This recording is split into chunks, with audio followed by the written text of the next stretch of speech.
You paid for me. Now do it. The human did it, and then he had a wife. The auction block on Theta Station reeked of desperation and disinfectant. Commander Zarathix of the Calvorian Empire stood with her forearms crossed, her crimson carapace gleaming under the harsh lights. She had come here for one reason, to prove a point. Lot 47, the auctioneer droned. Human male. Designation, Marcus Webb, former engineer from the derelict colony ship Perseverance. The human shuffled forward in worn coveralls, his dark hair matted, his face covered in weeks of stubble. But his eyes, those strange, forward-facing predator eyes, held something the other species had lost long ago. Defiance. Starting bid, 500 credits. Zarathix raised one claw. 10,000. The auction house fell silent. 10,000 credits could buy a small fleet of mining drones. For a human? Madness. Sold, the auctioneer stammered. As the human was transferred to her custody, Zarathix's second-in-command, Lieutenant Vex, buzzed nervously. Commander, with respect, why would you waste resources on vermin? Humans are weak. Their ships fail. Their colonies collapse. They're a dying species. Zarathix's mandibles clicked in what might have been a smile. Because, Lieutenant, I made a wager with Admiral Cross. He claims humans are worthless. I intend to prove otherwise. She turned to the human who stood before her without the cowering she'd expected. I paid 10,000 credits for you, human. Now you will do what I command or I will return you to that cage. Marcus Webb met her gaze steadily. What do you want?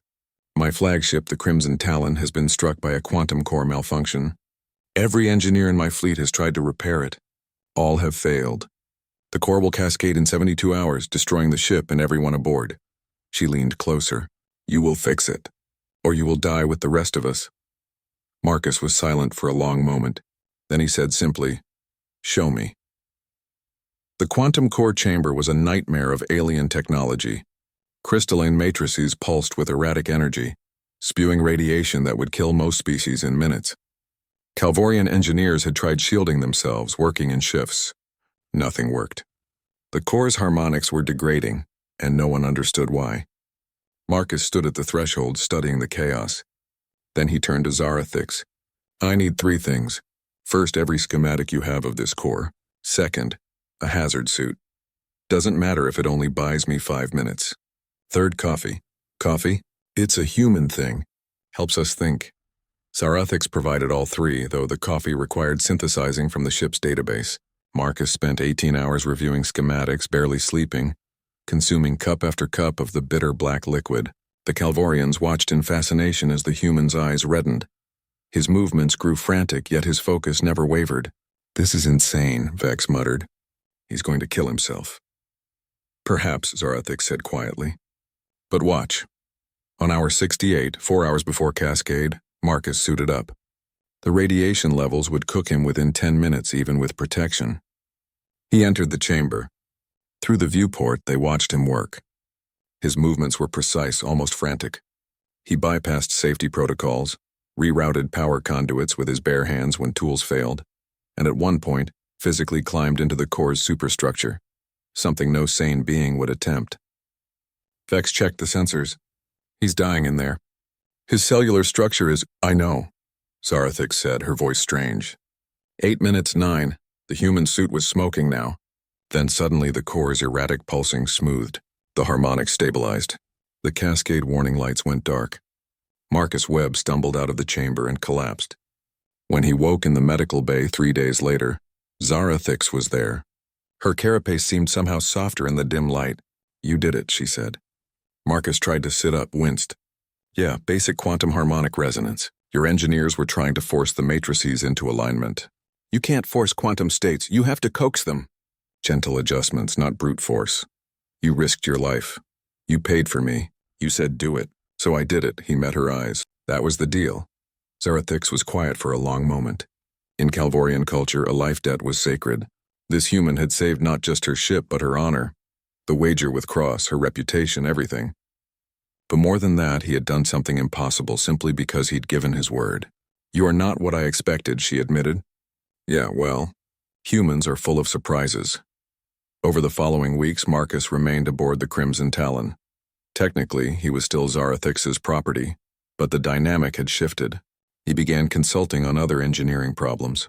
He taught the Calvorian crew about human problem-solving, about persistence, lateral thinking, and the stubborn refusal to accept the impossible. And somewhere between the late-night discussions about quantum mechanics and the moments when she found him fixing things that didn't even need fixing because he couldn't sit still, Zarathix realized something terrifying. She respected him.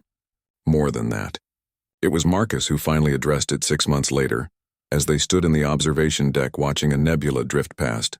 "So," he said casually, "in human culture, when two people spend this much time together and start caring about each other, there's usually a next step."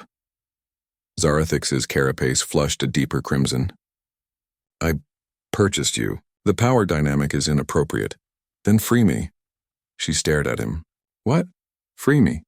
"Right now. Void the contract," he smiled. "Then we can figure this out as equals." Zarathix processed this for exactly 3 seconds before accessing her command data pad and voiding his contract. "There, you're free." "Great." Marcus turned to her fully. "Commander Zarathix, would you have dinner with me?" In Calvorian tradition, the bonding ceremony required witnesses, formal declarations, and the exchange of honor marks. In human tradition, there were rings and vows. They did both, merging their cultures in a ceremony that left the crew of the Crimson Talon bewildered and moved in equal measure. Admiral Cross attended, having lost his wager spectacularly. He watched the human and Calvorian stand together and muttered to Vex, "How did this happen?" Vex, who had learned much from Marcus Webb, simply said, "He's human. They don't know when to quit."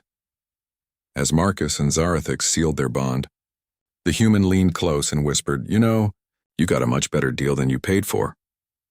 Zarathix's mandibles clicked in genuine amusement. "No, my husband. I got exactly what the universe knew I needed." And in the vast darkness of space aboard a Calvorian flagship, two vastly different beings proved that humanity's greatest strength wasn't their engineering or their stubbornness. It was their capacity to bridge any divide, to find connection in the impossible, and to love fiercely enough to change the galaxy itself.